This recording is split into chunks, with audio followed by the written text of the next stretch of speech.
I stared at my screen in disbelief, the harsh glow illuminating my face as 15 years of marriage disintegrated with a single text: "I'm not coming back, I've met someone better."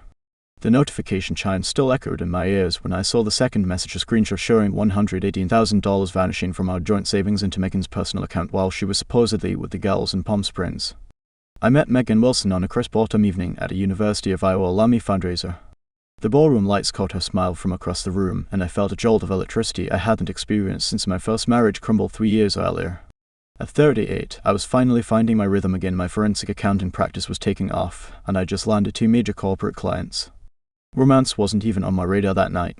"Forensic accountant, so you're like CSI but with spreadsheets." She laughed, her head tilting back slightly, revealing a delicate gold necklace that caught the light. I'd heard that joke 100 times, but coming from her, it felt fresh. The first 6 months were intoxicating. Megan brought color into my meticulously organized world. Where I saw spreadsheets and financial patterns, she saw possibilities and adventures. She dropped by my office with lunch, claiming she just happened to be in the neighborhood, though her yoga studio was clear across town. "Mike, you're always buried in those numbers," she'd say, perching on the edge of my desk. "There's a whole world out there beyond those screens." My father noticed it first during that Christmas dinner at his cabin in Minnesota. While Megan charmed my brother Nathan with stories about her celebrity clients, Dad pulled me aside on the porch, his breath visible in the frigid air. "Son, I see how you look at her. Just remember, someone who's never interested in what you do isn't interested in who you are."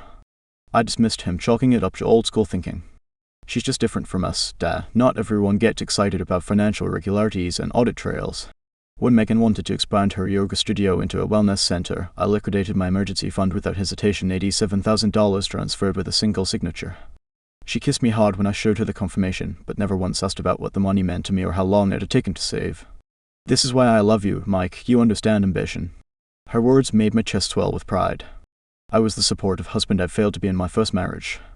The Tudor-style house in the gated community wasn't my taste, too ostentatious, too many unused rooms, but Megan's eyes lit up when we toured it. "Can you imagine entertaining here? This is where people who matter live." 3 weeks later, I signed the mortgage papers. The Lexus followed, then the country club membership, then the boat we used exactly twice. Each purchase widened the silent gap between us, but I filled it with material things, mistaking her excitement for happiness our happiness. Nathan saw through it during our monthly poker games. "She's spending you into oblivion, bro," he said one night after the others had left. "And when was the last time she asked at your day about that Westlake fraud case you cracked?" I reshuffled the deck, avoiding his eyes. "She's just not into the technical stuff. It's boring to most people." "There's a difference between being bored by technical details and being completely uninterested in your husband's life," he countered, collecting his winnings. The wellness trip started in our 3rd year together. First, a weekend meditation retreat in Sedona. Then a women's empowerment conference in San Diego. Soon, they stretched into week-long getaways with her new fitness influencer friends, beautiful people with perfect Instagram feeds and vague business models. I'd scroll through her posts while eating takeout alone in our echoing house. Megan on a yacht, Megan at exclusive rooftop parties, Megan doing sunset yoga with her new circle. Not once did these posts mention a husband waiting at home. On our 10th anniversary, I surprised her with a trip to Paris. She seemed genuinely touched until she realized I planned to join her. "Oh," I thought, "wouldn't it be perfect for my girls' retreat next month? The group would absolutely die for this hotel." The disappointment in her voice was unmistakable. I rebuked it as she asked, telling myself it was what loving husbands do. As I lay awake during her increasingly frequent absences, I'd stare at the ceiling and whisper conversations we never had. I tracked down a 7-figure embezzlement scheme today, hidden in plain sight for years. The CFO almost had a heart attack when I walked him through his own fraud. Imaginary Megan would be impressed, would ask questions, would care. Real Megan returned from these trips with expensive new jewelry and vague stories that shifted when I asked for details. My professional instinct screamed that something wasn't adding up, but my heart silenced them. After all, I was the numbers guy who could spot financial deception across a boardroom. Surely I would know if my own marriage was a fraud. The text message came at 2:18 p.m. on a Tuesday while I was knee-deep in the Henderson audit. "Having the most amazing time, miss you." Megan's message was punctuated with a sunset photo from what looked like a rooftop bar in Miami, not Palm Springs, where she told me she was headed for a yoga certification retreat. It wasn't the location that stopped my heart. It was the reflection in her sunglasses, a man's hand resting possessively on her shoulder, a gleaming watch I didn't recognize catching the fading sunlight. My fingers hovered over the keyboard. A normal husband might have fired back an accusatory text, but 15 years in forensic accounting had taught me that evidence speaks louder than confrontation. So I simply replied, "Looks beautiful, love you too." That night, I sat in our empty kitchen, the house echoing with absence. I opened my laptop and did what I'd been avoiding for months. I followed the money. 3 hours later, I had my answer. Transfers to accounts I didn't recognize. Credit card charges for hotel rooms when she was supposedly staying with girlfriends. First-class tickets purchased in pairs, but never for me. A pattern so obvious it made me sick with the realization that I hadn't wanted to see it. "You've been right all along," I told Nathan over the phone at midnight, my voice hollow as I stared at the financial autopsy of my marriage laid out on the screen. "What are you going to do?" he asked. "What I always do," I replied. "Follow the paper trail." The next morning, I called in sick for the first time in 9 years. Instead of heading to the office, I drove to our bank and requested access to our safe deposit box, the one Megan had insisted we needed for her grandmother's jewelry and our important documents.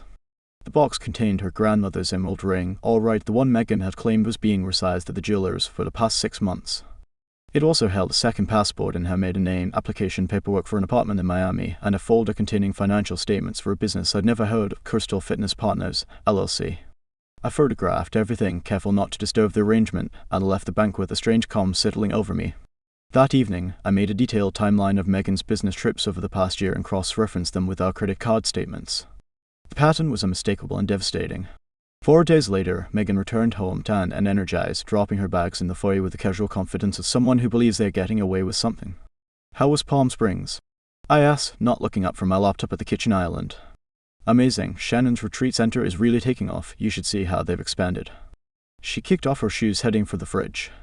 "Funny, the weather looked perfect in Miami." Her hand froze on the refrigerator door. "What?" I turned my laptop toward her. On the screen was a simple spreadsheet, the kind I built for a living, tracking each of her trips against location data from her Instagram posts, credit card charges, and phone records. "Did you know," I said, my voice eerily level, "that bank fraud involving marital assets carries a maximum sentence of 30 years. That's just the federal charges." The color drained from her face. "Mike, I can explain." "Ryan Harmon," I continued. "Coastal Fitness Partners, 3 locations in Miami, 1 opening in Fort Lauderdale next month, heavy debt load, about 60-30 debt-to-equity ratio, bad bet, professionally speaking."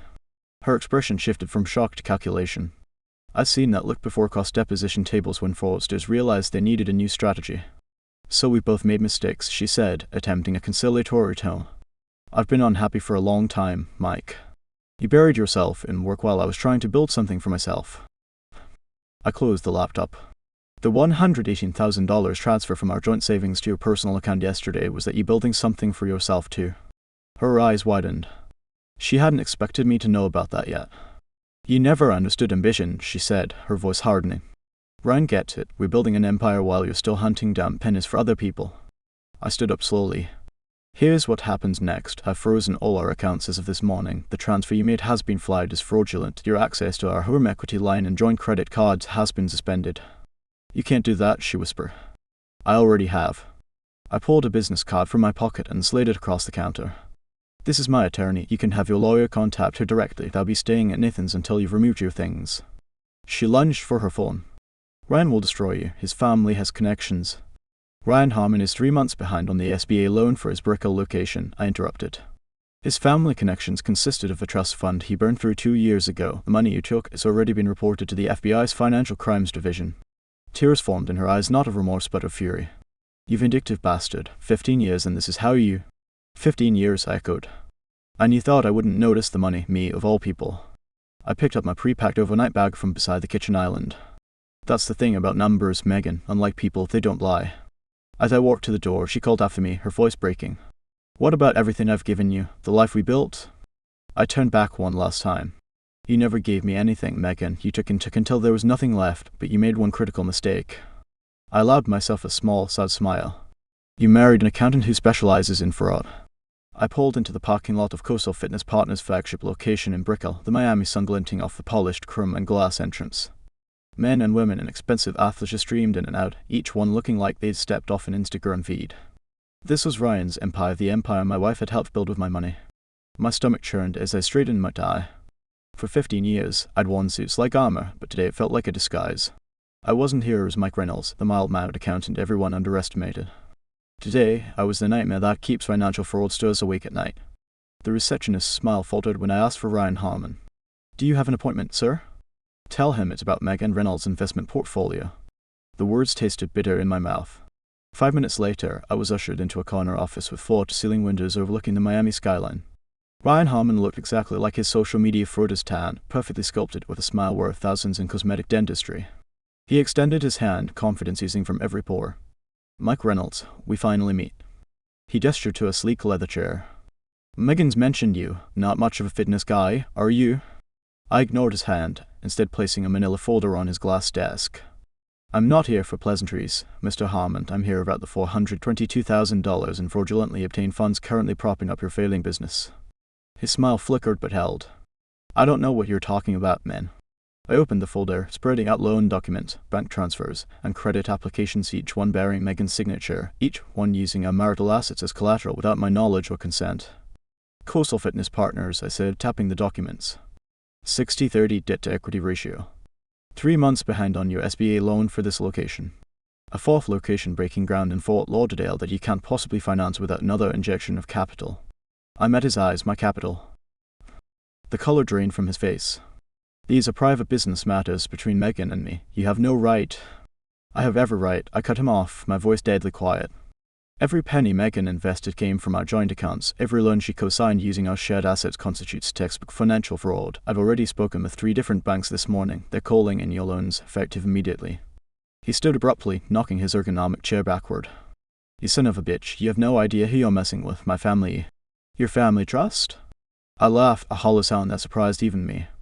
The one you burned through 2 years ago. I know about the bankruptcy you filed in 2019. I know about the tax liens. I know about the 3 previous business partners you've left holding the bag. My phone buzzed. I glanced down at the text from my attorney, emergency asset protection granted, all accounts frozen. I looked back up at Ryan, whose tanned face had got ashen. That's my attorney. The court just granted an emergency freeze on all our marital assets. The credit lines Megan opened in the past 6 months, frozen. The second mortgage she took out on our house to fund your Fort Lauderdale location, reported as fraud. The $118,000 she transferred yesterday, already on its way back to my account. Ryan collapsed into his chair, sweat beading on his forehead. You can't do this. We're about to sign with national investors. We have commitments. Should have done better due diligence, I said, gathering my documents. Those investors you're courting, they received copies of the fraud investigation this morning. My phone buzzed again, Megan this time.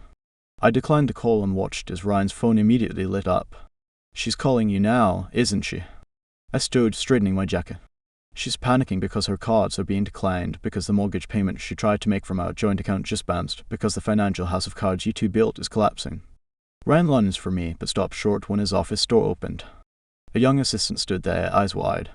Mr. Harmon, Bank of America is on line 1. They say it's urgent. I smiled, not the timid smile of the man Megan had married, but the cold, satisfied smile of someone who had spent decades following money trails to their inevitable conclusions. I'm not after you, Ryan, I said quietly. You're just collateral damage in a war you didn't know you were fighting. Megan thought I was too boring, too predictable to notice or fight back. I headed for the door, then turned back one last time. She forgot what I do for a living. As I walked through the gleaming gym toward the exit, my phone exploded with texts and calls from Megan. Each one more desperate than the last. For 15 years, I jumped every time that phone rang, eager to please a woman who'd been planning her escape. Now, I silenced it and slipped it into my pocket. Outside, I breathed in the Miami air, feeling something I hadn't felt in years, not satisfaction, not even vindication. Freedom. I was getting into my car when my attorney called. Mike, she's trying to contact you, says it's urgent. Let her sweat, I said, listening. My tires, Miami's humidity enveloped me. But something in his voice made me pause. She's at the police station with detectives from financial crimes. My blood ran cold.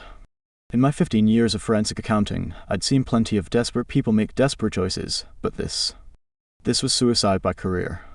20 minutes later, I walked into the precinct, nodding at Detective Garcia, whom I'd consulted with on cases before.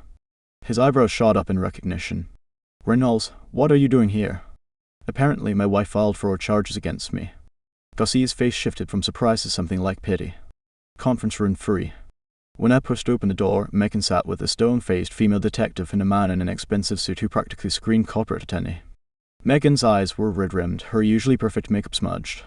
You bastard, she hissed. You set me up. The detective Martinez, according to her nameplate, cleared her throat. Mr. Reynolds, your wife claims you've been systematically embezzling from Coastal Fitness Partners for the past 8 months. She has documentation showing irregular transfers from their corporate accounts to shell companies in Wyoming and Nevada. I almost laughed. Almost. Interesting, I said, setting my briefcase on the table. Since I've never had access to Coastal's accounts. The corporate attorney slid a folder across the table. These transfers were authorized using credentials linked to your home IP address. We have timestamps, authorization codes. I opened the folder and scanned the documents, a chill creeping up my spine. The transfers were real. The shell companies existed, and the digital breadcrumbs all led directly to me. A memory flashed 3 months ago, coming home early from a business trip to find Megan hurriedly closing my laptop, claiming she was just checking emails. Elaborate, I admitted, genuinely impressed despite the knot forming in my stomach. We trusted you, Megan said, voice breaking perfectly on cue. Ryan gave you access to review our books after you expressed concerns, and you've been bleeding us dry. In that moment, I saw it all their contingency plan. If I ever discovered their fraud, they'd already planted evidence to make me look guilty. They weren't just stealing from me, they were setting me up to take the fall for everything. Martinez was watching me closely. Mr. Reynolds, these are serious allegations. Given your profession, the DA will likely pursue enhanced penalties. I took a deep breath and reached for my phone, pulling up a secure messaging app. I typed a quick code and hit send. Detective, before this goes any further, I'd like you to know that I anticipated something like this. I turned to Megan, whose confidence was starting to crack. Remember Nathan, my brother who works in cybersecurity, the one you always called paranoid? My phone pinged with a reply. I smiled. For the past 6 months, every device in our home has been running a shadow monitoring system. Every keystroke, every login, every file transfer all independently logged and timestamped on servers Nathan controls. I slid my phone across to Martinez. These logs show Megan accessing my laptop on 17 separate occasions, including using my credentials to access financial systems. The IP address evidence they're using, she created it. The color drained from Megan's face. Her attorney shifted uncomfortably. That's not all, I continued, a strange calm settling over me. 3 days ago, I received an unusual alert from my bank. Someone tried to authorize a wire transfer using my credentials from the exact latitude and longitude of Coastal Fitness Partners' corporate office. Martinez was scrolling through the data, her expression hardening. She looked up at Megan. Mrs. Reynolds, I think we need to have a different conversation. Megan's carefully constructed facade crumbled. He's lying, he's trying to frame me. But I could see it in her eyes, the realization that she just walked into a trap of her own making.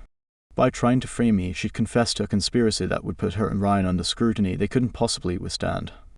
I stood up, straightening my jacket. Detective, I'm happy to provide whatever evidence you need, and Megan.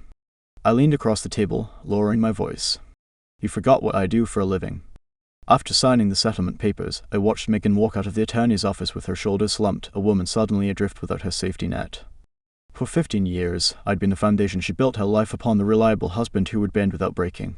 But she'd bent me too far, and now we were both facing new realities. The district attorney ultimately charged her with 2 felony counts of fraud, though my statement about our marital communication issues helped reduce the sentence to probation and restitution. I didn't need to see her in prison. The public humiliation of her financial crimes exposed across our social circles was punishment enough. 3 months after finalizing the divorce, I found myself standing in the empty living room of a 1920s craftsman house downtown. The realtor had warned me about the ancient plumbing and electrical issues, but as I ran my hand along the solid oak banister, I felt something I hadn't in years. Possibility. You sure about this place, Mike? My brother Nathan asked, setting down a box of tools. It's gonna be a money pit. I smiled, genuinely smiled. Yeah, but it's my money pit. That night, sleeping on a mattress on the floor of what would become my home office, I woke up at 3 a.m. in a cold sweat, my heart racing. For a moment, I felt that familiar panic, the one I carried through the last years of my marriage, when I'd lie awake wondering if I was enough, if I was doing enough, if I could keep her happy enough. But then I remembered, I didn't have to be enough for anyone but myself anymore. The renovation became my therapy. After long days analyzing financial crimes at work, I'd come home and strip away layers of wallpaper or sand down floorboards and cover in the home's original character that had been hidden under decades of questionable design choices. Kind of like your marriage, my sister Jamie observed one Saturday as she helped me paint the kitchen. All that potential buried under someone else's bad decisions. I laughed, flicking paint at her. When did you get so philosophical? Around the same time you got your spine back. Through mutual friends, news trickled in. Megan had moved to Boulder, teaching at a struggling yoga studio and dating a trust fund rock climber.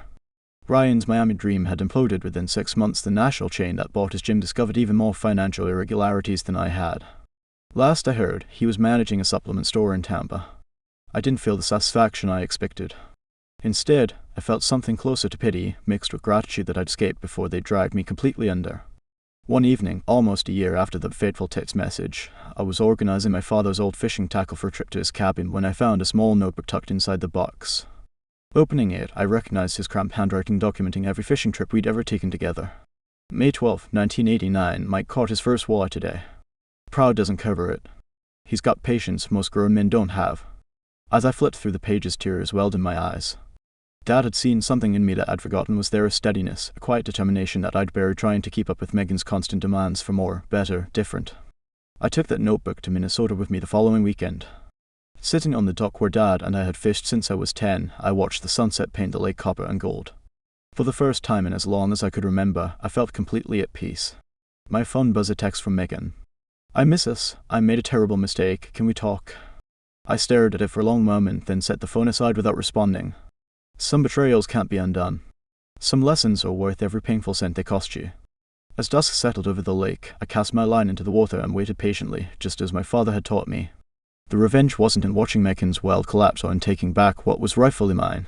The real revenge was in discovering that I didn't need revenge at all, just the quiet satisfaction of reclaiming my life, one cast at a time.